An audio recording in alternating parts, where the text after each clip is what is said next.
Act 2, My Hero Academia, Season 4, Episode 9, Red Riot. Kirishima, again. That will be the second episode that they focused on him, right? I hope he doesn't lose his powers.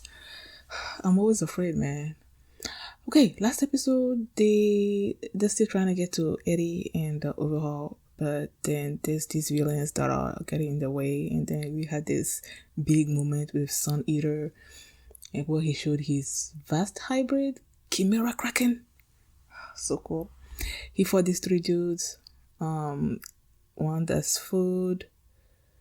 You have food, you have larceny, and then you have crystallize, I think. And then there's the mimic guy that went into the walls and started, turning it into a maze and all that. And Le Million is like, he went before them, like he's like all the way in the front, like he's way in front, like the others are following him, but hey, who knows. Yeah, let's check out this episode, and here we go.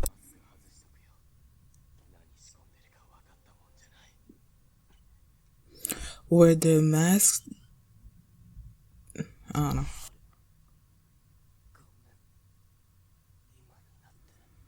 What about your face? When he mentioned the mask and he took off the mask from their faces, and he said that he doesn't know what's built into them. Do the masks have like that drug that they use to sort of like enhance their powers and all that? Are they like made into some kind of gas that they can breathe in, and it can keep their power level at the level that they're supposed to be when they're fighting? I don't know. And then what was it talking about? His face. I don't know what that meant.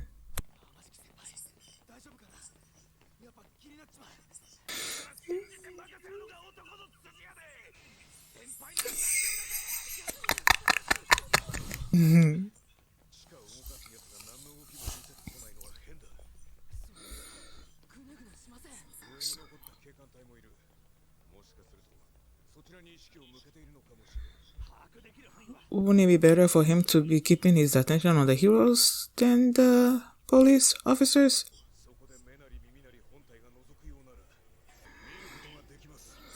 Okay. Ooh, that's kind of cool. Oh my god. It looks so cool. They look so cool. Oh, and he's not fat.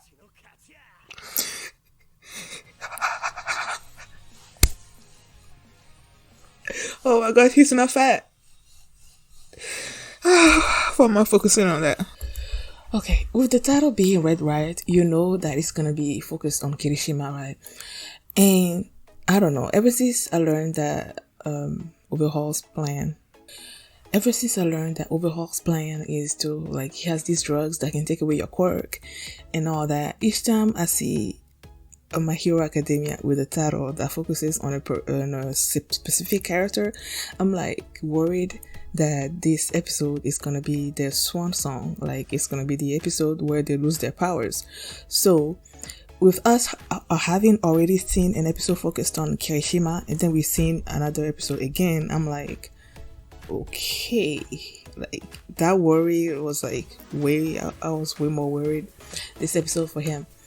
And I remember the first one that we saw, Let's Go Gussie Red Riot, I think was the title. They showed like this little backstory clip that they didn't like go into detail on, so I wanted to know what happened, and we got that here. And I believe they showed like a shadowy sort of like figure image of Mina in that episode, but I forgot. And I did not expect her to be such a focus on this backstory of Kirishima. Like, I was just expecting it to be just about him and other secondary characters that we haven't seen before. But no, like Mina was in there and she was this sort of like this light. Like Togata is for Amachiki. but not really like that. Like she's so popular, and with Riot and his quirk and his hardening, at that age, at that time, were they in middle school? I think at that time he wasn't that strong, and he had his hero Crimson Riot, and he's trying to be like him. And the Crimson Riot was like, as long as you have a chivalrous heart, you can also be a hero. So he has that heart, but his quirk is not there yet. But then he gets scared. I don't know when, like when they were bullying that kid that can change leaves into money. Oh my gosh, that it would be so easy to be tempted to use that kind of quirk to like game the system to buy stuff, and then you'll be leaving, and then later the money is like it's not gonna be like real money. Like you can turn into a villain really quickly if you have that kind of quirk. And so they were trying to get this kid to make money for them, and then Kirishima tries to intervene, right? But he's not that strong.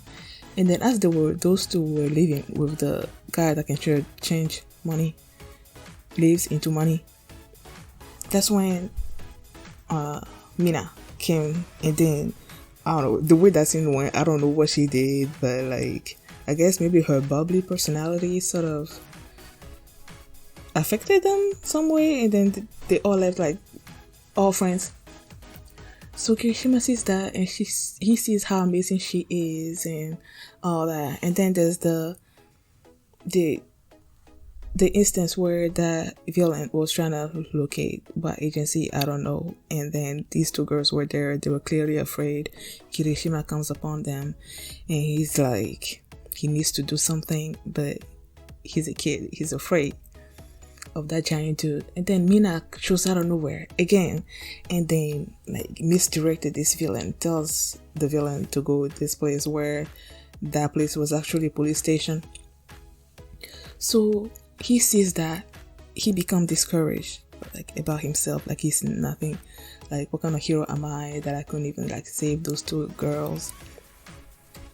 And then he goes home, right? And then he hears about when Bakugo stood up to the first villain, the octopus. It's not an octopus, I don't know. That first villain that captured him and was trying to take over his body and all that.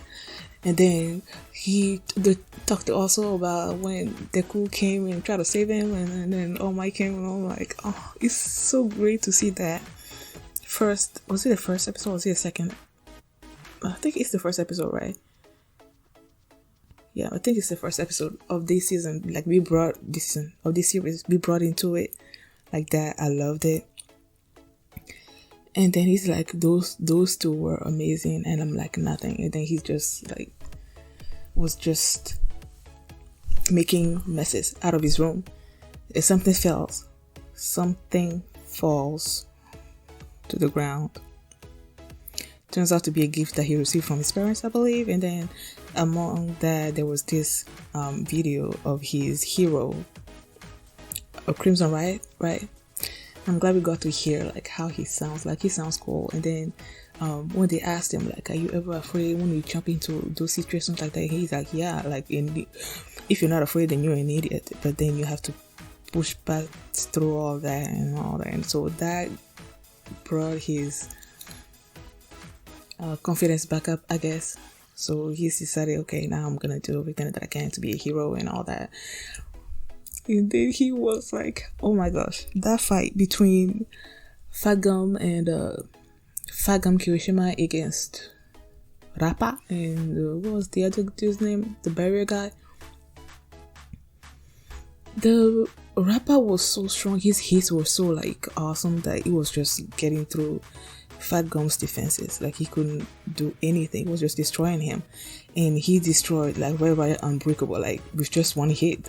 So that's why I brought all these feelings back up for Kirishima. But then he remembered the promise that he made himself, and then he went there, and he just after Fat Gum, I believe, if I understood how the quirk was working, after Fat Gum, the guy Rappa was punching,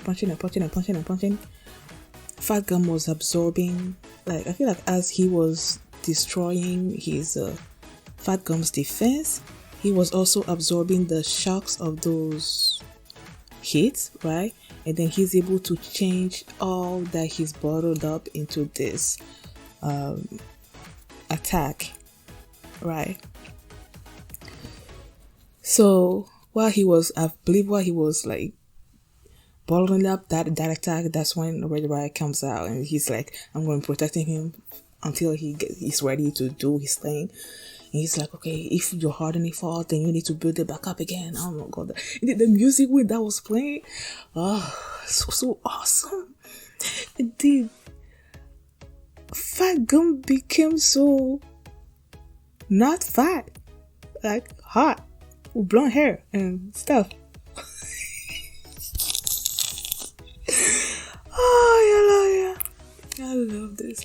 And then, like, after he did his attack and took out, because Barrier was still trying to do his thing, but he took them out, right?